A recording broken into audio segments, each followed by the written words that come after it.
Hey everyone, thanks for joining. We're going to give it one more minute. We still have a bunch of people joining, so it'll start in about 4:02. We'll start the webinar. So thank you for attending, and I'll talk to everyone in 1 minute.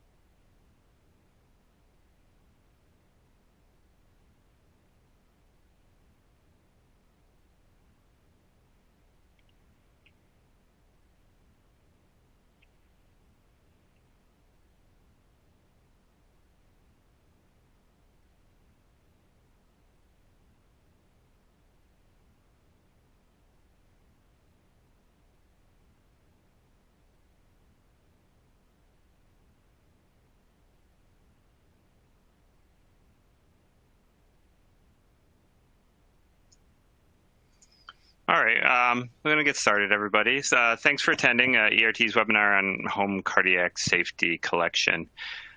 In the nature of clinical trials today, where we're looking to collect ECGs at home, we wanted to take time to go over the options. Well, one, just to go over the challenges we're all facing with collection of ECGs during this the stay-at-home mandates. We want to talk about what we're doing to be innovative and ways to collect ECGs at home. And then our plan is to then talk about ways in which when we collect limited lean data, what it means. So the goal today is to be interactive, to talk to you about the challenges, how we're going to collect home ECGs. We're going to talk about the CardioMobile device, and then I'm going to hand it over to Dr. Kleiman, who's going to talk about considerations with collecting limited lead data. So my name is Brian Smith, a Senior Director of Product Management at ERT. Been with the company over 10 years and currently lead the Cardiac Safety Product Management Division. Joining me today is Dr. Robert Kleiman, a cardiac electrophysiologist. He's been with ERT since 2003 and is our Chief Medical Officer and Vice President of Global Cardiology.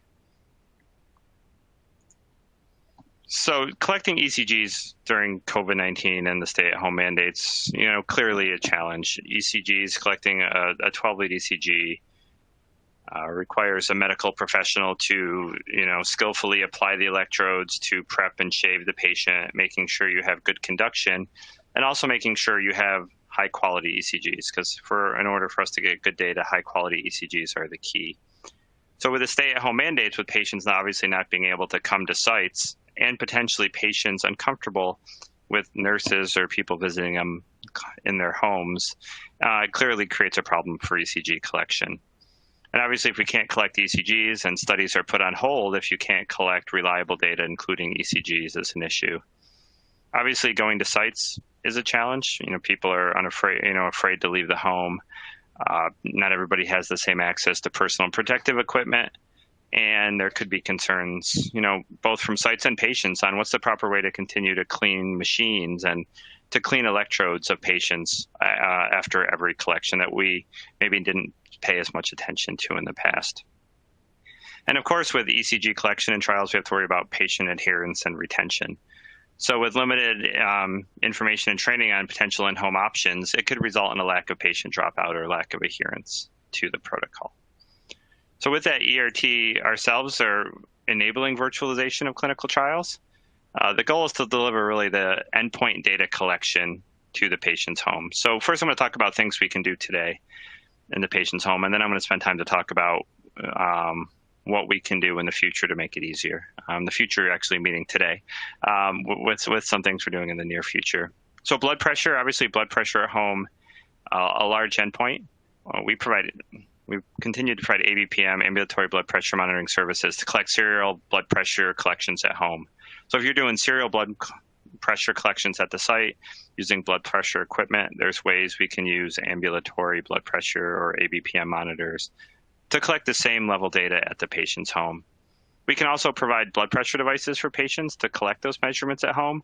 It's a device, we would centralize it to make sure we have the correct device across the globe. Getting the same blood pressure collection equipment that has the certifications to get them to where you need is a challenge, and ERT can help you with that. but it would require them relaying that information to the site. But ERT can help that by providing the devices so at least they're consistent from site to site. Collecting 12-lead ECGs at home, I'm going to talk about that more on the next slide. But we can work with nursing services and help facilitate that ECG collection. And again, I'll go over that more in a minute.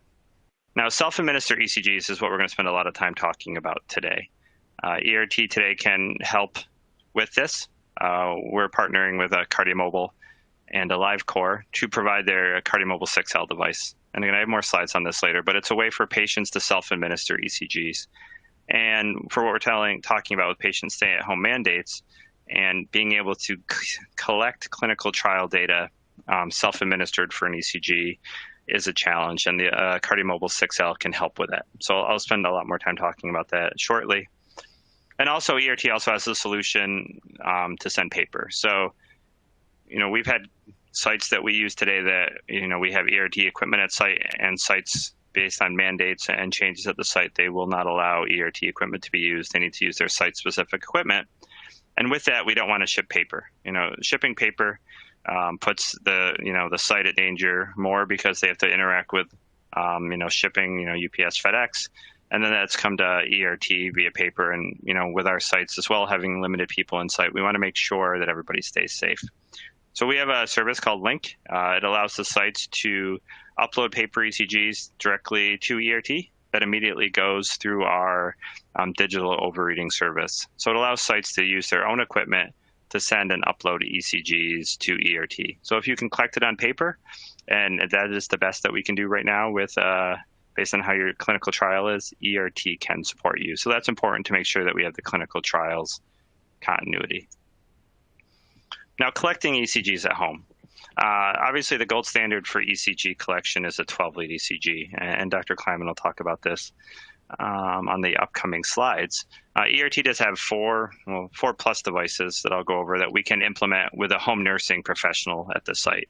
But it is important to understand the restrictions of these devices, and also understanding that even though these can be used in a patient's home, it does require a healthcare professional to implement that and to be able to collect the 12-lead ECG properly.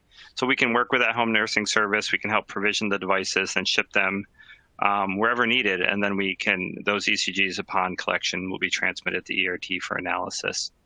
Several of our options use laptop computers, but again, there's other ways to transmit data to ERT. So even though it's collected at the patient's home, it can still be transmitted. So here are just some example of device options. I'm not going to spend a lot of time going over this today, but we have 4 devices that are FDA cleared for use at the site or at home. Each one has different restrictions, and what I suggest is understanding that the devices we commonly use today that can be used in patients' homes, if they're at the site, they can be brought home. If some of them are not used, we'll make sure we consult with you what's the proper one for country clearances and for the use case of that patient's. But it's important to remember that the ones I have here, the top 4, Eli 10, Global Instrumentations, Eli PC, Mac 2000, those are cleared in their label to be able to be done at a patient's home. There's some exclusions like the Mac 2000 only using battery power, but these are approved by the FDA today. The Eli 150, 250C, based on the regulation changes or just the exceptions during COVID-19, exceptional use cases, they can be used at home by a healthcare professional today. But once those exceptions stop, that can no longer be used at home. So it's important that we are, working with you to understand the use case and when these exceptions go, that we're using the correct equipment. So if you still need to collect ECGs at home, it can continue.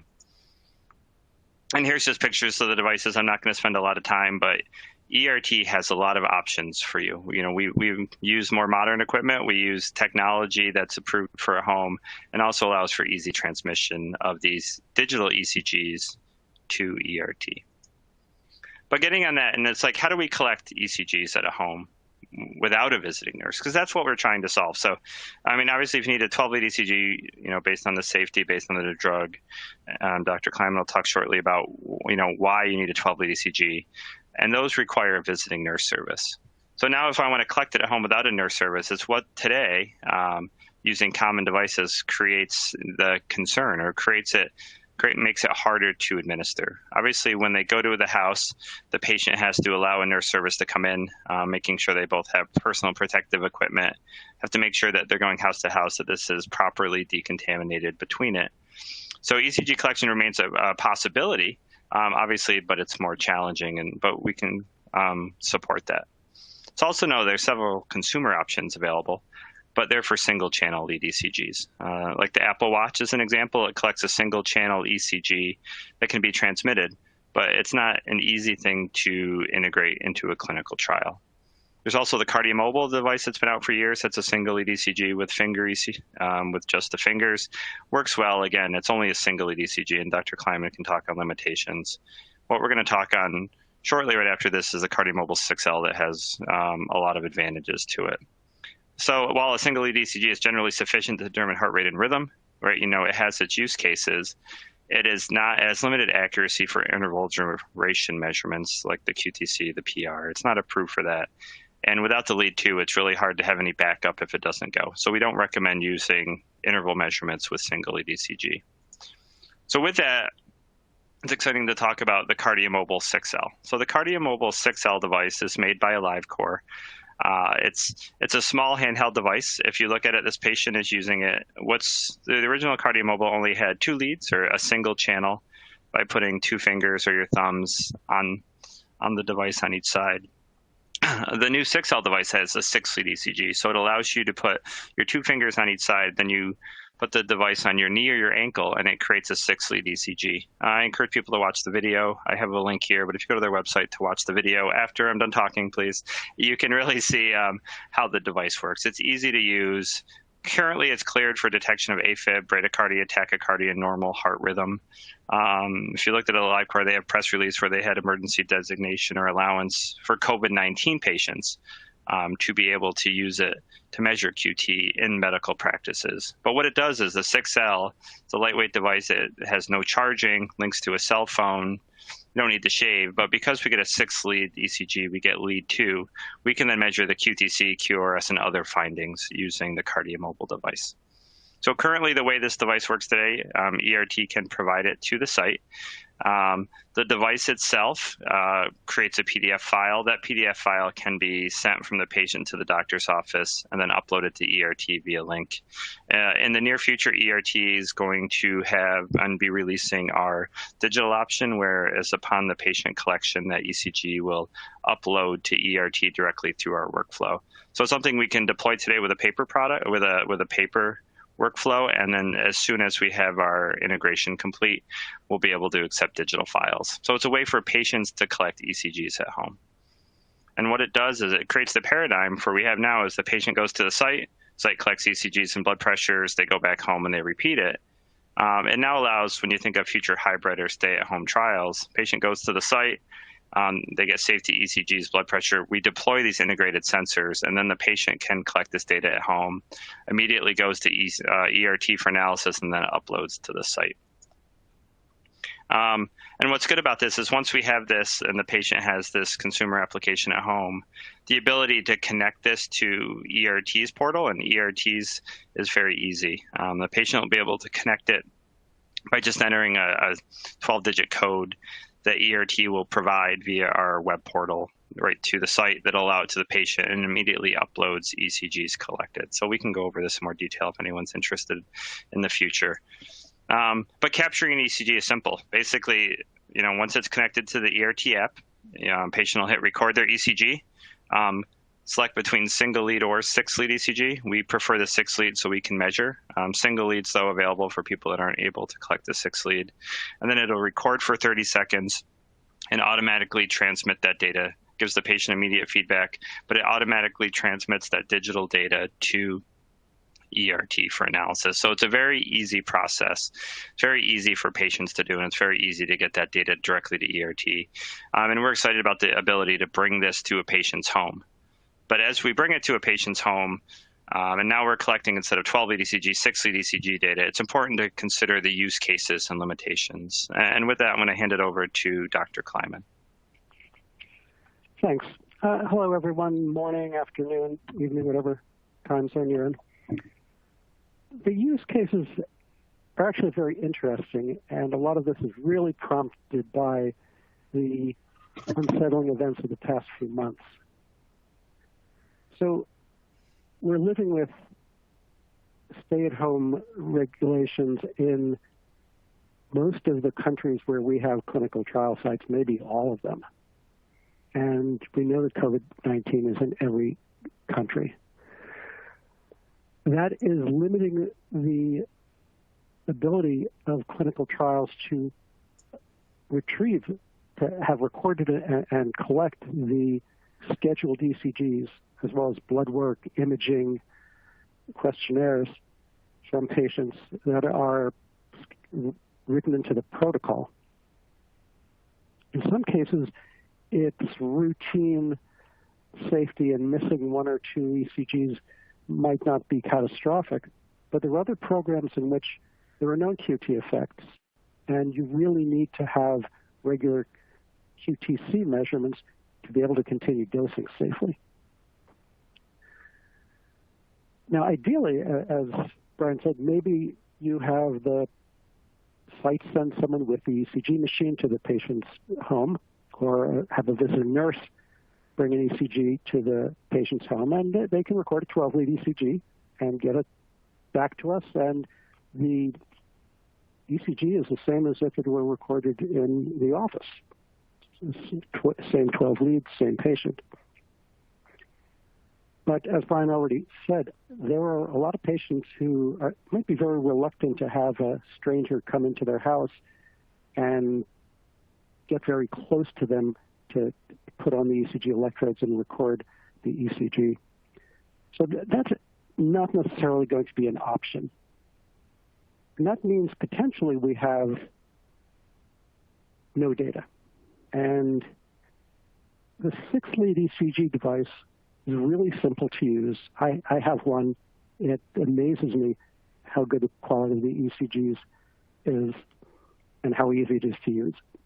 And that offers us some options that are really pretty spectacular.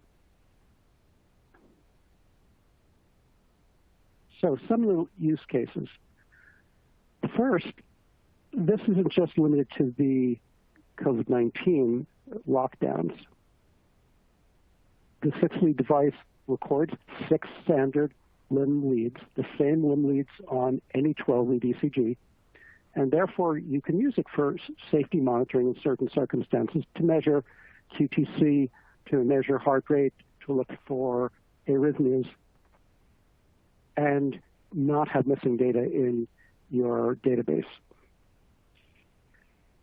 There are also some drugs that would normally have their thorough documentation of QT risk performed in patient studies.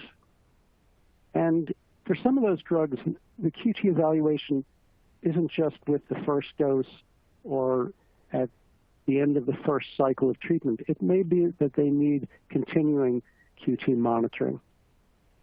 And for patients who live a really long way from the sites, the 6-lead device is a really nice option to have to make it easier for them to participate in trials. We're also planning to use this to replace the standard transtelephonic monitoring devices that we use. The old transtelephonic devices have been around for 30 or 40 years, and it's basically a single lead electrode, lead 1, that is transmitted often over an analog phone modem. And the quality isn't always good, and because it's lead 1, it may not be the optimal lead. We're going to be replacing that with the 6-lead device because that gives us higher quality recordings, and having 6 leads makes it so much easier to differentiate between irregular rhythms that are atrial fibrillation versus just a lot of APCs, or between rapid rhythms such as atrial flutter, sinus tachycardia, atrial tachycardias that may be very important in some of these trials. There may be some use in studies of vaccines and biologics where the follow-up may be relatively long. The patients may not be close to a site, and because of the biology. Large molecules don't interact with the ion channel that produces QT prolongation for small molecules. But they can have cardiac effects that are still very important to detect, and they may not appear immediately. Because of the biology, some of these effects may appear quite late, and you might want longitudinal follow-up over a long period of time. This, again, gives you the option to get valuable data with much less inconvenience for the patients. Another use would be in phase 4 studies where one would like to limit the number of office visits and make patient enrollment more attractive, and that this might be a way to do that. And then, as we've mentioned, the COVID-19 situation. Hopefully that will be over soon, but none of us know when it will end in specific regions and when our patients are going to be able to go into their sites, and even if their sites are going to be open. So using the 6-lead device now in lieu of a standard 12-lead at least lets us get some good data, and it generally will allow us to get the interval duration measurements that help us monitor QT and monitor patient safety. Now, I would be remiss if I didn't go over some of the limitations of the 6-lead device and why it's not going to replace a 12-lead ECG. So first, there's some cardiac diagnoses that are almost certainly applicable to 6-lead recordings. That is, diagnoses that you can make from just the standard limb leads that we see on a regular 12-lead. That includes assessments of heart rate. For instance, there are some drugs that produce bradycardia, and you don't want a patient who's already relatively bradycardic to become extremely bradycardic. These devices are wonderful for monitoring heart rhythm because they give us 6 different leads and a lot more ability to see P waves if they're present, as well as to determine are they normal P waves or abnormal P waves. Very useful. Because these provide a standard lead too, we can get the standard interval duration measurements, not just QTC, but heart rate, PR, QRS duration. And they'll allow us to detect heart block, first degree heart block, which is just a prolonged PR interval, but also higher grade AV block. And these are also useful for identifying paced rhythms, and they're also useful for detecting potential pacemaker malfunctions. On the other hand, there are diagnoses, some of which aren't easy to detect with just the limb leads, that mostly require the precordial leads. And then there are other diagnoses that you only can diagnose by looking at the precordial leads. And these conditions include atrial and ventricular hypertrophy, anterior wall ischemia, the ST and T wave changes of ischemia or injury, or acute myocardial infarction for the anterior wall, septal wall, lateral wall, may appear only in the chest leads, and limb leads may not show much of anything. Conditions like arrhythmogenic RV dysplasia often manifest only in the chest leads. Evidence of an acute pulmonary embolism, which obviously does occur in some patient trials, especially if they're staying home all the time and sitting watching TV. Those show up in the precordial leads, not in the limb leads. Brugada syndrome, some of the early repolarization syndromes can only be diagnosed in the chest leads. Sometimes WPW can only be diagnosed in the chest leads. But more significantly than that, since some of these are very rare events in your clinical trials, the biggest problem is if there's significant artifact in the limb leads because of a tremor, whether that's a slow or rapid tremor, bad skin contact, environmental noise, or simply if the T waves are flat in the limb leads, we can't always get good measurements there. And it may not even be possible to get any QT measurements on the 6 limb leads. And that's a situation that late phase trials, we encounter anywhere between 5 to 10% of the time. And in those cases, we would measure, particularly the QT interval, in a backup lead such as V5 or V2 if necessary. And therefore, using a 6-lead device routinely for measuring QT as an outpatient means that you're not going to be able to get as much data. And that poses risks, of course, both to your program as well as to the patients. So it's not a replacement for 12 leads. For QT monitoring or for cardiac adverse events in general. There are a lot of cardiac side effects of medications that have nothing to do with the QT interval, and many of them really require that we have full 12 leads for evaluation. So to wrap up, a couple of considerations for using these types of device.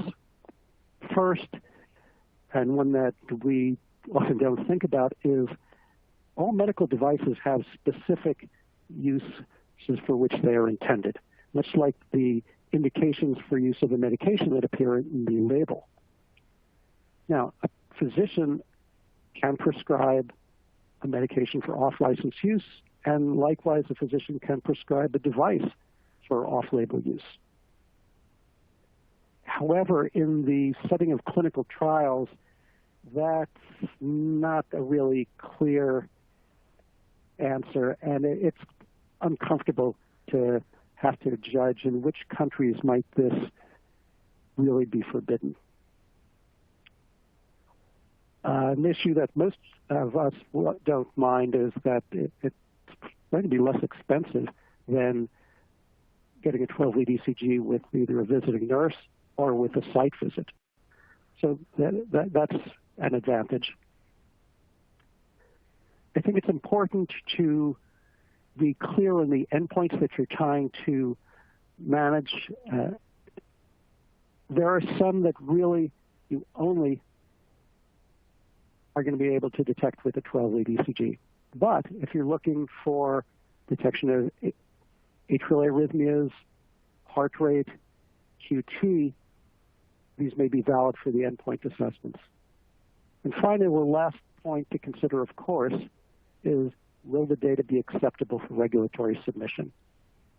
And I don't think anybody would consider using these devices for a thorough QT study conducted at home. But for more appropriate uses, I think it's likely that the FDA and the other regulators, particularly during this very difficult time that really challenges us to collect clinical trial data, I think that they are going to bend over backwards to be accommodating. The guidances they've released have suggested they're very understanding about our needing to sometimes get pretty creative about using alternative methods for collecting data. Of course, that's going to vary from country to country and regulatory body to regulatory body. And needless to say, no data collected with any sort of ECG device during the COVID-19 crisis has yet made it to any of the regulatory bodies. That even for potential therapies for COVID-19 is going to take a while. So we won't have actual examples of that, but I really think that the regulators would much rather have some data than no data. And 6 leads are better than no leads. So I'm going to stop there, and we're going to open the floor up for question and answer. As it is, of course, you can phone in, but you can email in your questions. Yeah, no, thank you. Thanks, Dr. Kleinman. And we have questions coming in. So anyone who has questions, there's a Q&A section. We'll try to get to them all. I know we're at time, but please stay on. We're going to continue to answer the questions. So first question, are you going to have a Spanish language? And so the answer for the KardiaMobile is that they support multiple languages on their consumer application. So English, Spanish, German, French, Italian, Dutch, Norwegian, Danish, Finnish, Swedish. That's what they have user manuals for. So as the patient sets up this application, it will be available in those languages. So one for you, Dr. Kleinman. Has there been discussions with FDA regarding use of 6-lead or other non-12 lead ECGs? That's the million-dollar question in terms of data submissions. The answer is yes. I believe that AliveCor, who I don't work for, has been talking to the FDA about this. But I've communicated with the FDA as well, and they've told me that a number of other people from industry have, because this is an important issue to us. There's no definitive word other than the FDA guidance that has already come out that indicates that they understand that we have to do clinical trials a little bit differently right now. So I think the answer is yes. Has other type of data been used in other unusual circumstances? Well, it depends on for what indication. It depends on the endpoint you mean to measure. Certainly Holters with fewer than 12 leads have been used for decades for detection of arrhythmias, monitoring of heart rate. Transtelephonic monitoring has been used for decades as well, and that has very limited number of leads. So that there are precedents, not for standard QT measurements. That usually comes from a 12-lead ECG. Certainly that's what you want to submit. But for other endpoints there are, and I think because this provides standard lead 2 and standard limb leads, that it will be acceptable. Great, thank you. No, you answered the follow-up question about precedent using it. The next question I had was a 510K approval does not necessarily mean that a medical device like the single, I assume, or 6-lead ECG is compliant with GCP regulations or laws governing medical research. How do we ensure integrity? So, I can answer that one. So, as part of what ERT does for all of our process related to clinical trials is that we want to make sure things meet our regulations. So part of our process, ERT has an extensive validation process, including, Part 11 compliance statements, making sure we have correct audit trails. So we do all that work to make sure the devices and the data that we're getting ensures quality collection and transmission of that data, into our 21 CFR Part 11 compliance system. So we do work with our vendors such as AliveCor, and you are correct. There's the consumer-based applications, medical device approval might not be ready for clinical trials, and ERT ensures that we do the validation work and the legwork to make sure that the data that you're getting is of quality, has the correct audit trails, and is defendable. And again, for what we do for data, ERT overreads the data. So whether it's a digital ECG or a paper ECG, we have a validated process that we use to centrally measure those. So we don't need to use the automated measurements. We use the ERT measurements for those, and as long as it's defined in your clinical trials protocol as well, we can read those. So the next question: what is the lead time for implementation in the study? So right now, if you have a study, and I suggest anyone who looking to implement the use of AliveCor in a study, reach out to us for this, or your ERT sales representative, because we can implement a process today where we deploy the units, and then we'll deploy to the site deploys to the patient can send their PDF to the site, which will overread the paper. But then as soon as we're ready to turn on the digital implementation, which is in the near future, we will then be able to get the digital data. And that, from the screenshot I showed earlier, is just a quick 12-digit alphanumeric code that they can enter into it. So it's something we can implement right away. Please call us, and we're happy to have that discussion. So about the last question that I have right now, and please keep them coming in if people are interested, is off the topic of ECGs, but can ABPM be used in pediatric trials? And that also I'll extend to talking about the 6-lead device. So there are pediatric trials that have used ambulatory blood pressure monitoring, and certainly in clinical pediatrics, because although it's rare, there are conditions of pediatric hypertensive diseases. They can be used in pediatrics, and it probably down to children who are, I want to say, about 4 to 5 years old. They have to be big enough that we have a cuff that's appropriate for their arm size. But much more important is the compliance issue. if a child is going to wear an ABPM device for 6 to 8 hours, let alone for 24 hours, that really takes a lot of coaching on the behalf of the parent, and it just may not work out. For those of you who have children, I think you can imagine what I'm talking about.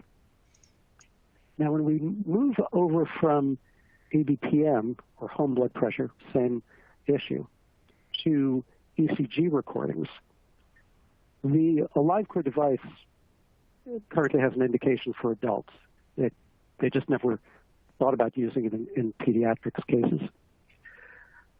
And many pediatricians have used these devices off-label.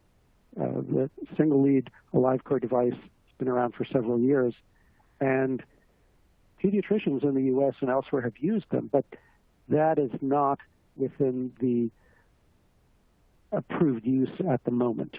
I hope that AliveCor is going to apply for use in pediatric cases because it's pretty easy to use in any child that can follow really simple instructions. The parent can do the setup, and all then the child has to do is balance the back of the little device on their knee and then touch their two thumbs to the two metal plates on the top, and then they have to hold still for 20, 30 seconds.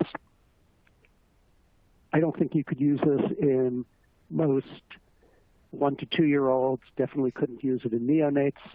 The parents can't hold the fingers down on the electrodes because then you also are recording the parent's ECG. But in children who are older and who can understand and cooperate, there's really no reason not to be able to use this type of device. Again, the regulatory considerations, are any of us comfortable using a device for a non-approved use in a clinical trial?